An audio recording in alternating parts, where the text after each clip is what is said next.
کے ناخن کو تراشا، پھر بائیں ہاتھ کے ناخن کو، تو یہ ناخن تراشنا ان کا عمدہ طریقے پر ہوا۔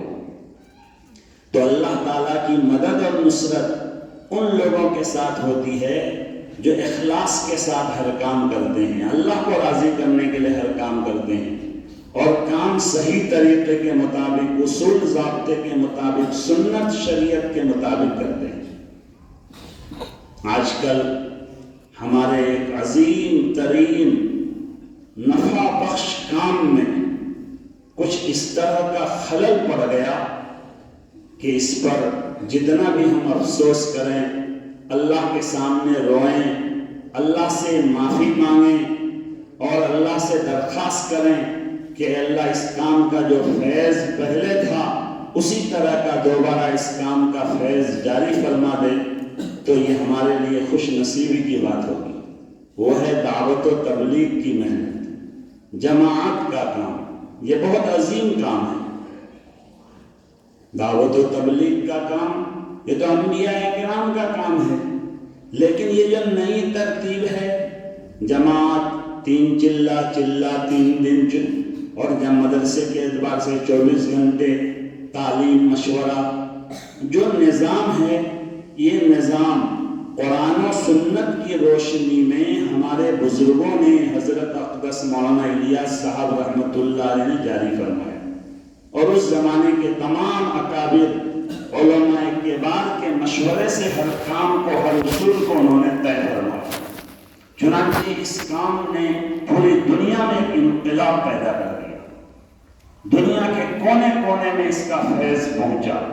کتنے شرابی، کتنے کبابی، کتنے جواری تائب ہو کر اللہ والے بن گئے، ولی بن گئے، پگڑی والے بن گئے، شیخ بن گئے، متشرع دیندار بن گئے۔ یہ بڑی برکت ہے اللہ نے اس کام کے ذریعہ جو پوری دنیا میں اور ہمارے ملک میں بھی انقلاب پیدا کیا۔ اس طرح کا انقلابی کام صدیوں میں کبھی کبھی ہو پاتا ہے۔ ہمارے ملک کو انگریز ہر اعتبار سے کھوکھلا کر کے یہاں سے بھاگا ہے، یہاں سے گیا ہے، ہر اعتبار سے، اقتصادی اعتبار سے، مالی اعتبار سے، اسی طرح دین کے اعتبار سے بھی۔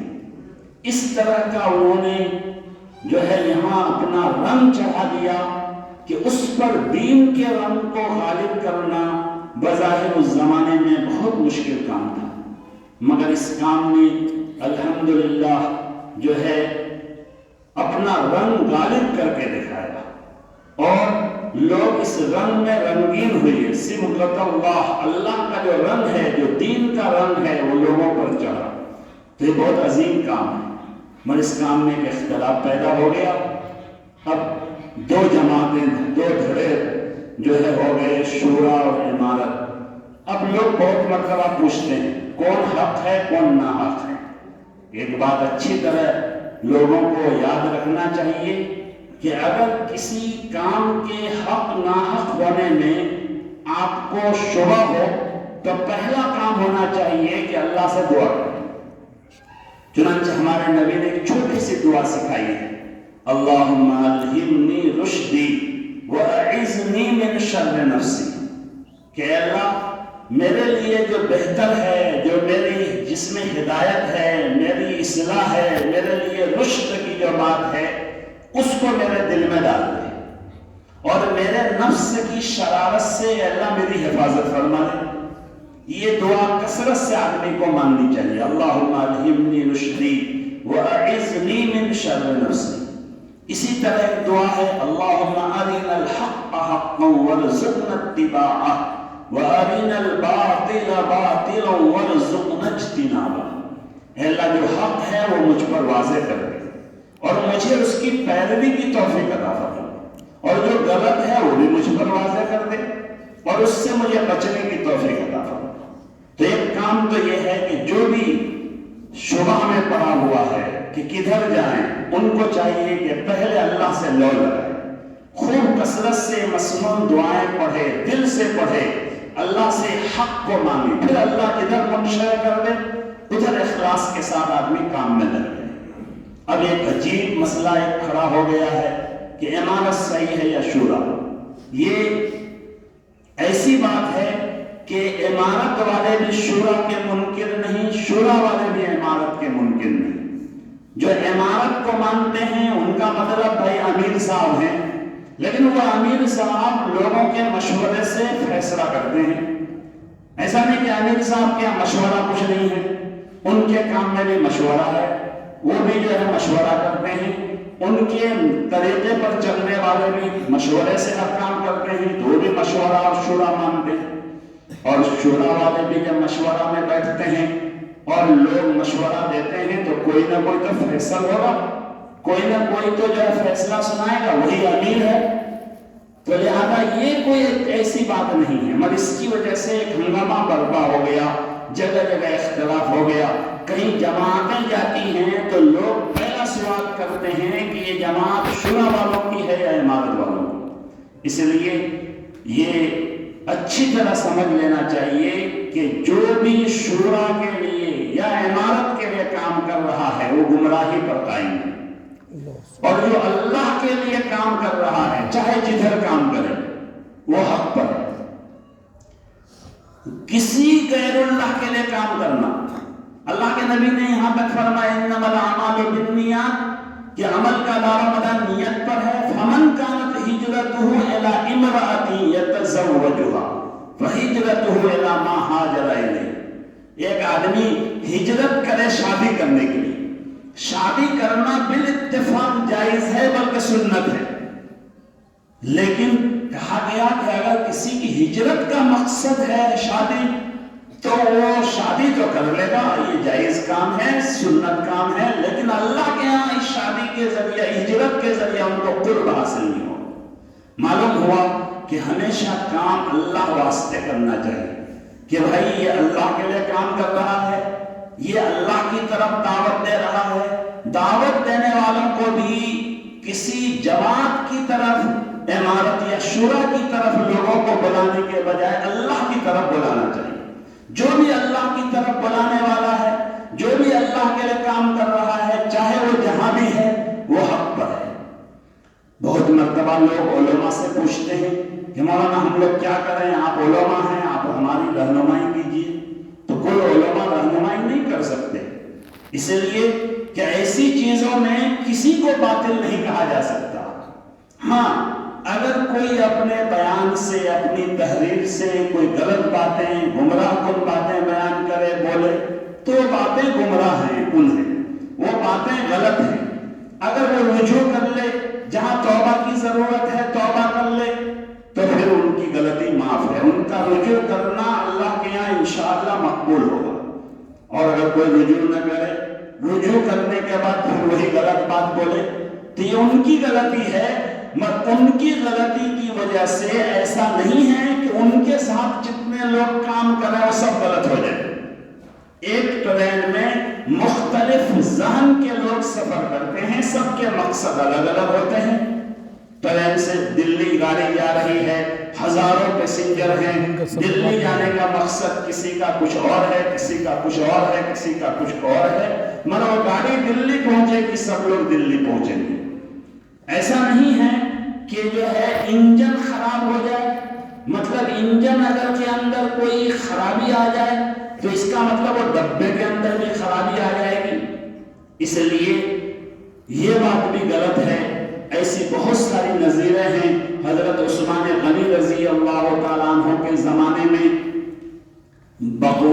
باغیوں نے جو حکومت کے خلاف بغاوت کیے تھے، حضرت عثمان غنی رضی اللہ عنہ یہ امیر برحق تھے، جو ہے اللہ کے نبی کے تیسرے خلیفہ تھے، آپ کے داماد تھے، ذوالنورین تھے، بے شمار ان کے فضائل ہیں، بلکہ آقا و مولا نے فرمایا رفیقی فی الجنہ، ہمارے آقا کے جنت کے دوست تھے، لیکن ان کے خلاف بغاوت ہو گئی۔